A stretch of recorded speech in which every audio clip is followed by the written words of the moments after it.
Football star to convicted murderer overnight. Aaron Hernandez had everything a young man could dream of. A $40 million contract with the New England Patriots, a mansion in Massachusetts, a beautiful fiancée and newborn daughter. But beneath the surface of this NFL star's life lurked something darker, a double life that would ultimately lead to murder. Born in Bristol, Connecticut in 1989, Hernandez showed exceptional athletic talent from an early age. His father, Dennis, a former football star himself, pushed Aaron relentlessly. Their relationship was complicated, loving but strict, with physical discipline that sometimes crossed into abuse. Dennis was Aaron's hero, his coach, and his tormentor all at once. When Aaron was 16, his world shattered. Dennis died unexpectedly from complications during routine hernia surgery. Friends and family would later point to this moment as the turning point in Aaron's life. The disciplinarian father who kept him in line was gone, and Aaron began acting out. Despite this trauma, his football talent earned him a scholarship to the University of Florida. On the field, he was exceptional, helping the Gators win a national championship. Off the field, red flags appeared. Failed drug tests, bar fights, and connections to a shooting incident that was never fully resolved. These warning signs didn't stop the New England Patriots from drafting him in 2010. Coach Bill Belichick saw his potential and took a chance. It seemed to pay off immediately. Paired with Rob Gronkowski, Hernandez formed one of the most dangerous tight end duos in NFL history.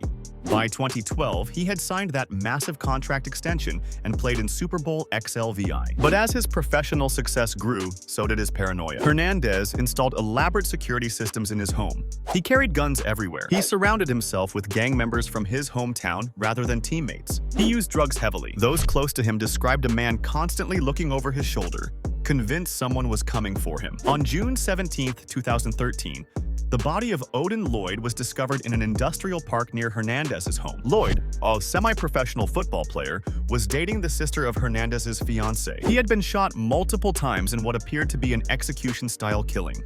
The evidence quickly pointed to Hernandez. Security footage showed him with Lloyd that night. His DNA was found at the scene.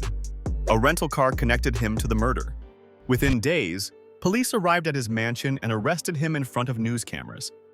The Patriots released him almost immediately. The question that haunted everyone was simple. Why? Why would a 23-year-old superstar with everything to lose murder someone who was practically family?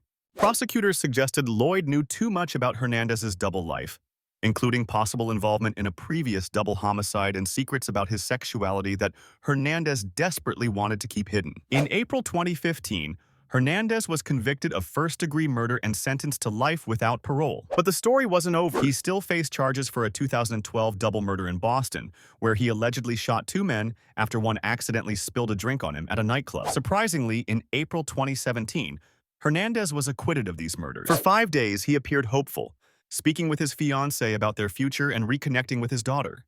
Then, on April 19, 2017, guards found him hanging in his prison cell. He had used bed sheets to take his own life, leaving behind suicide notes for his fiancée, daughter, and reportedly a male prison lover. The final twist came when researchers examined his brain. Hernandez had severe CTE, chronic traumatic encephalopathy, a degenerative brain disease caused by repeated head trauma. Doctors were shocked by the severity, calling it the worst case they'd ever seen in someone so young. The damage was in areas controlling judgment, impulse control, and aggression. This revelation complicated an already complex story. Was Hernandez a calculated killer? A victim of brain damage? Both? The disease doesn't excuse murder, but it adds another layer to understanding his increasingly erratic behavior. After his death, more details emerged about Hernandez's hidden struggles. Former friends claimed he had sexual relationships with men, but lived in terror of being exposed. He'd grown up in a household and culture where homosexuality was considered a weakness. The pressure of hiding his sexuality, combined with CTE, childhood trauma, and drug use, created a perfect storm. The story of Aaron Hernandez forces us to confront uncomfortable questions about football, fame, and masculinity. It reveals how quickly we elevate young men to godlike status without considering the damage, physical and psychological, that might be happening beneath the surface. Aaron Hernandez was a murderer who robbed a family of their loved one. He was also a damaged young man whose brain was literally deteriorating while the world cheered him on. His story isn't just about one man's fall from grace. It's about a system that values performance over humanity, that celebrates violence on the field while being shocked when it appears off of it. In the end, no one truly knew the mind of Aaron Hernandez, perhaps not even himself. Share your thoughts below.